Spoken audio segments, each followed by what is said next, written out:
Jangan lupa subscribe di YouTube channel Metro TV News dan juga nyalakan notifikasinya.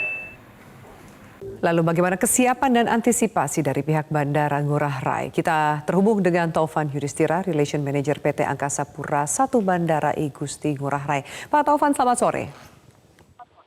Selamat malam di Bali. Selamat malam waktu Bali, Pak Taufan. Pak Taufan, untuk kedatangan para wisatawan hari ini, bagaimana data yang Anda miliki? Karena besok kita tahu sudah mulai pemberlakuan surat edaran nomor 2021 tahun 2020 dari Gubernur Bali. Per hari ini tanggal 18 dan update jam 18 WITA itu penumpang yang datang ke Bali sebanyak 4.027. Sedangkan untuk penumpang yang berangkat ke Bali itu 5.364. Jadi total pax untuk take off dan landing itu total sebanyak 9.391. Itu dari tren mungkin tiga hari terakhir itu seperti apa gambarannya, Pak? Untuk tanggal 16 itu mencapai titik 10.020 penumpang. Untuk tanggal 17 Desember itu mencapai titik 13.400-an penumpang. Dan per hari ini per pukul 6 itu baru mencapai 4.027 untuk yang datang ya. Bisa dikatakan ada dampaknya mulai terasa jelang pemberlakuan besok? Kalau dilihat dari data memang terlihat dampaknya karena kan mungkin banyak penumpang yang masih berpikir di 18 walaupun sebenarnya peraturan ini berlaku di Sabtu besok tanggal 19 Desember 2020. Pak Taufan, ini banyak yang mungkin masih merasa bingung gitu dengan surat edaran ini, ketentuannya jika memang ingin berlibur ke Bali atau dari Bali ingin keluar. Seperti apa sebenarnya ada wajib PCR, rapid test antigen dari dan menuju ke Bali? Apakah bisa itu dilakukan di airport? Silakan dijelaskan. Jadi untuk peraturan itu sebenarnya swab PCR hasilnya harus negatif masuk ke Bali.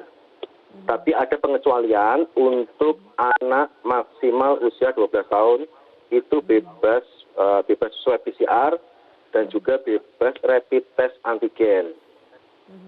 Kemudian dibebaskan juga untuk penumpang yang transit. Kemudian juga dibebaskan untuk penumpang yang berasal dari daerah yang belum memiliki fasilitas PCR. Dengan catatan penumpang tersebut ketika landing di Bali harus melakukan rapid test antigen yang telah kami sediakan di bandara. Biaya yang dibutuhkan berapa ketika memang melakukan tes di tempat yang disediakan di bandara? Jadi untuk pelayanan yang kami berikan yaitu berupa pelayanan rapid test ada dua. Jadi yang pertama rapid test antibody dengan biaya 85.000, kemudian rapid test antigen dengan biaya 170.000. Antisipasi antrian gitu Pak, mungkin ada yang sudah membeli tiket, baru kemudian surat edaran ini keluar dan memutuskan untuk ya bisa dilakukan toh di airport. Seperti apa antisipasi dari antrian? Karena kita tahu masa pandemi juga tidak bisa berkerumun atau berkumpul dengan massa yang cukup banyak.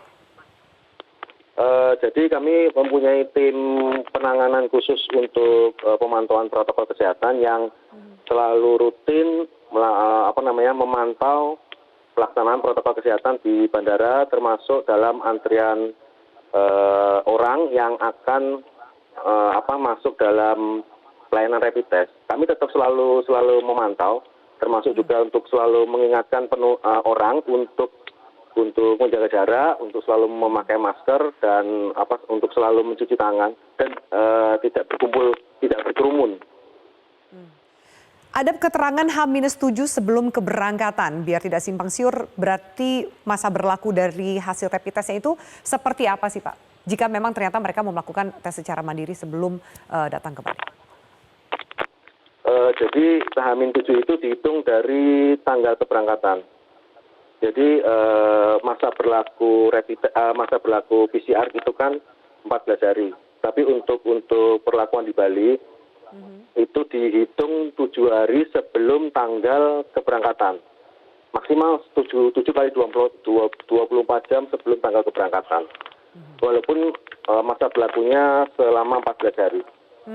Jadi untuk surat keterangan dipastikan masih berlaku untuk H-7 sebelum keberangkatan. Seperti itu ya. Baik, Ya. terima kasih banyak Ya. untuk waktu dan keterangannya Pak Taufan Yudhistira. Semoga ini juga bisa menjaga supaya tidak terjadi tren peningkatan penularan COVID-19 di Bali. Terima kasih atas keterangan Anda di Prime Time News.